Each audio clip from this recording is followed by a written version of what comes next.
وكده الحمد لله تمام التمام الملوخية. ويا ريت لو عجبتكم اعملوها وقولوا لي في الكومنتات ايه رأيكم. 10 دقايق الملوخية كانت اتعملت واتعبت. اشوفكم بخير في فيديو جديد ان شاء الله، والسلام عليكم ورحمة الله وبركاته.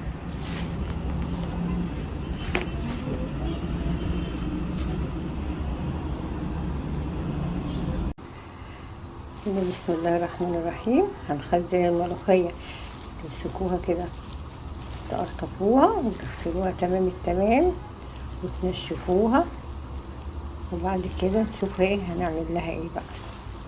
بصوا عامله ازاي ما شاء الله نظيفه، ونغسلها بالميه وبالخل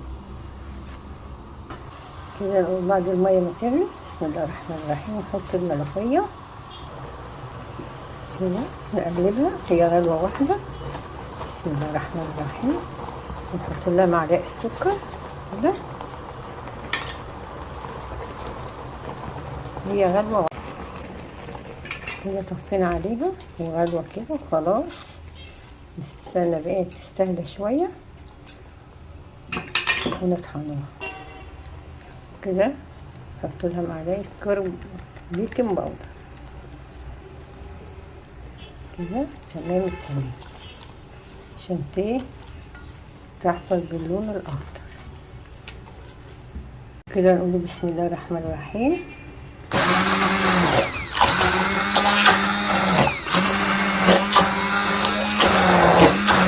الخضار بتاع الملوخيه بس هطحنها كده وبعدين كده عشان الصوت. بصوا ما شاء الله الملوخيه خضرا ازاي، بصوا بصوا الجمال. بصوا كده تستهدى الملوخيه ونعبيها في اكياس. عايزين علب ماشي، عايزين اكياس ماشي، كل اي حاجه موجوده عندك في البيت اعملي بيها، وصحتين وعافيه. تستهدى ونحطهم في اكياس.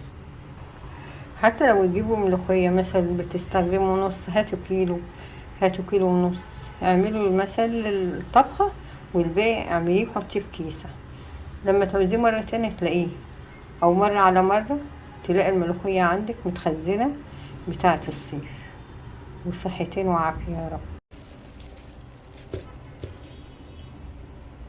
وكده تعبية الملوخية بسم الله الرحمن الرحيم.